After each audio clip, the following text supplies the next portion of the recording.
Welcome to your magical moon message. This is the peace dealer on a very magical divine moon in Pisces transit that will go over Neptune in its transit through the gauntlet. Went over Pluto and Cap, and it went over Saturn. Had you understand and download total knowledge relative to what to say, what to think, what to manifest and think. Now we are officially going through the portal that will bring us into the new moon in Gemini. New thoughts, new ideas, boost with Mars and Jupiter and Aries. And hopefully this, what Moon in Pisces does is it helps you understand metaphysical dynamics, the unseen, in this interconnective, holistic vibe or dream that we live through.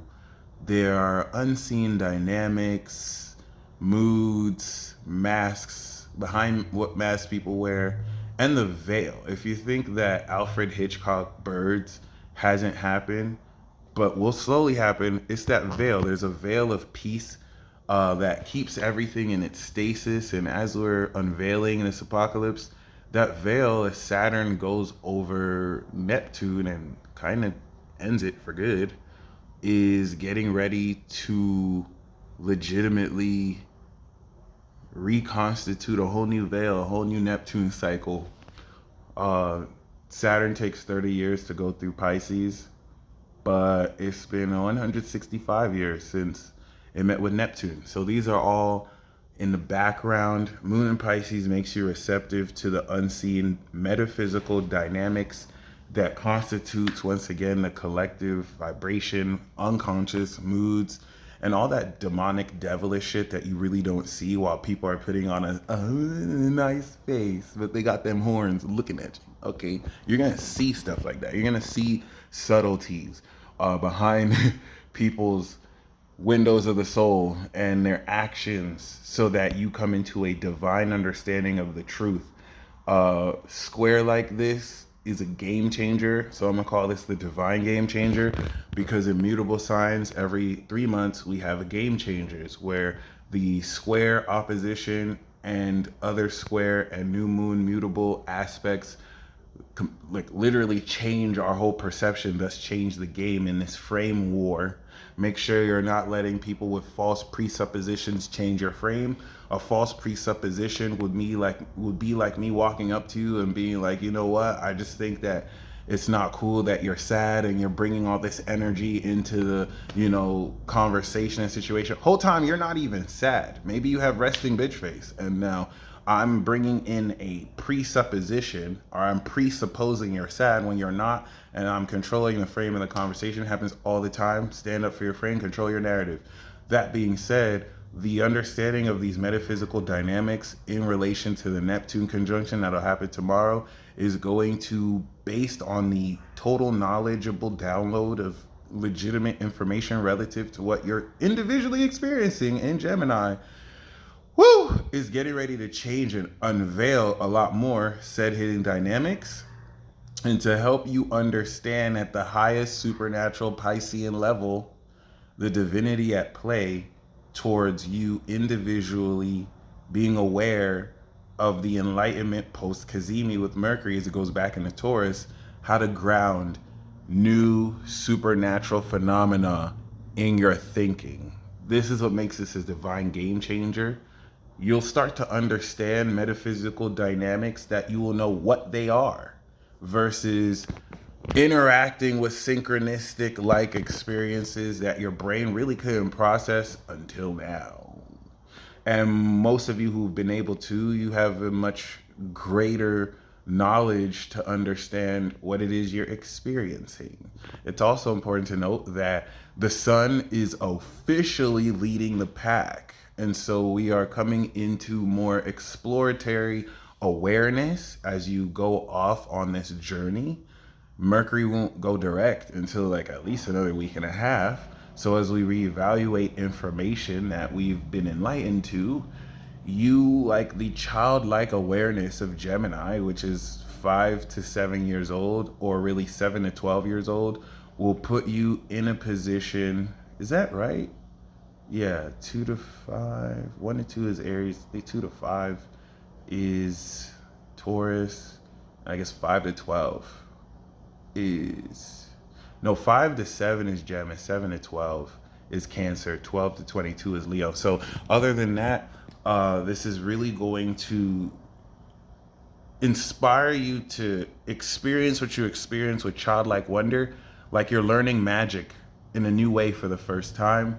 So you don't want to really ask too many questions. Ask questions out of curiosity, but don't get too stuck on figuring things out. We have not yet reached the analytical period of the summertime during Virgo, where we can analyze everything we've experienced. Just, experience. All right. Ask what things are, coming to the answer. Some of you were worried that you didn't know your magic word. Just ask. You will always receive a synchronicity. We just need to be present in the moment and get out our heads and our hearts and fully experience. This is going to be a super magical transit, ladies and gentlemen. And the things you're going to perceive will confuse you, because you're coming into a new working of how to perceive what you're perceiving, of what to perceive what you're perceiving. How is more Virgo. Okay, so that being said, this is coming out of, once again, with the proximity of Neptune. You want to see this square like adjusting a camera lens. It gets blurry and then it gets focused. And the synchronicities and signs you receive are, with Pisces, tapping you into a vibration that's outside of space and time. Pisces connects to the astral realm of imagination through Neptune, that if you think of a Neptunian vibe, if you think of Pisces, this is an awareness that shows you past, present, and future in one, that panoramic view, because this is the eternal present moment. So you will receive insights that have yet to happen. Square Gemini and Mercury not being able to compute because it hasn't happened yet, or it's happening. So you must understand the belief, the function of belief required to align your thinking with what you are being enlightened to.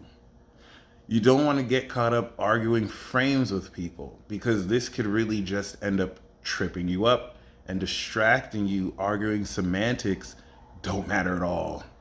Your experience, albeit subjective, produces a certain form of objectivity in the way you express it. So we don't have to necessarily agree on what air is, but objectively speaking, we all breathe air or you die. That's just objective. Forget all this truth is relative bullshit. That's not true. The truth is objective. Your personal experience of the truth and my personal experience of the truth is subjective, but that actual truth is objective. And so you're going to be feeling into both, and you're going to understand the metaphysical nature of your own divinity. All right. The understanding of feeling the vibe of your higher faculties of experiencing while you are aware of it down this lower realm. And so be aware that paranormal activity and experiences will continue to occur as you're better in a position to define what that is. And with Venus getting ready to square Pluto, unexpected challenges in your relations with people platonically or romantically will furthermore anchor how much more extremely authentic you maintain your individuality and savagery and rawness through breaking out of old traditional norms that take away from your ability to be authentic, because it's the rules, because that's just what we do, even though all that is dying. Welcome to the apocalypse, the unveiling. There's so much of this transit that's very initiatory, as the change of belief. This moon in Pisces is going to change your belief around what? Sun in Gemini, what you think is true, what you experience to be true, what you think. Neptune's influence in this will now unveil and reveal phenomena, I'm a broken record at this point, that has been in your face, has been contacting and communicating with you, but you have experienced it as maybe just a thought, maybe just a coincidence. Nothing is a coincidence, okay? And the patterns around these unseen elements of our existence, dare I say reality, coming back around, peeling the onion, a layer off the onion to come more into the true nature of you. There is a magical effect and causality with the words you say and the frequency you emit. So a mutable transit like this is like a washing machine. I got my washing machine on right now. That will jumble you through a change of thinking so that once we step into Moon in Aries, you're internally identifying with the direction to identify with, because this Moon in Pisces is going to fundamentally change your beliefs around world or what about you is true. And we did this before with Taurus season, and we're just continuing along this manifestation of such a transcendent vibe into communicating it. So it's going to be a transit like this where you experience magic on your part and from others that can blow your mind. But the purpose of this is to, like a camera that focuses and gets blurry, you come out of old thinking that has limited you and now thinking that transcends you and your environment. Remember, Gemini is the immediate environment. Just the other day, I had a neighbor come up and walk to me. And in like the year I have stayed here, not a single person has ever come and talked to me. That's some third house neighborhood Gemini shit. You have to notice omens like that. I was freaking talk. The Capricorn in me was like, oh my gosh, I'm not trying to make friends. But the Gemini in me understood. And, we talked. And, I'm just sharing that as an example to notice minor stuff like this. And it isn't really so minor because it's in the little things, the subatomic principles of this existence that really help guide, and I was going to say govern and rule, but really give you an idea of how God works. Not the big things, the little things. Virgo will teach you that. It's in the details, just like the devil. Other than that, though, don't get perturbed by people's harebrained theories and ideas. Allow things to just be what they are. Even if you don't know, it's a working development of processing and identifying it. So this is not necessarily the time to take action off of ideas that you hear. Most of them will be delusional. There's no Virgo. There's no Sag. So you won't really be able to see the details into how dumb people are when they're saying things, because the Moon in Pisces can make anything sound so convincing in that moment that if you're watching it, a square like this will show you something partially. It's not going to show you the full picture. So make sure that everything you hear, you make up for the lack of Virgo and get some receipts. If anyone is telling you anything with no receipts, smack them in the face. Really. And, don't necessarily let yourself be riled up by storylines and narratives. That's just one negative. Two double mutable energy like this, it could be highly deceptive. So, it could also be highly revealing. So be willing to follow your intuition, pay attention to the signs, and let go of expectations, because you're getting led along a path, but it's not going to veer the way you expect it or want it to. It's going to be what is meant for you. Okay? Follow the call. And that's all I really have to say. This is a divine game changer. So between this and the road to the new moon, this quarter square is going to prepare for you to clear the field of the past harvest. We are officially harvesting the energy of the full moon and Scorpio eclipse. And you're going to notice that you are Harry Potter in Hogwarts for the first time. You're learning. We're mastering 3 months from now in Virgo, and then we're ascending in Sag. And it's not going to be a game. So really take stock to everything you're being revealed.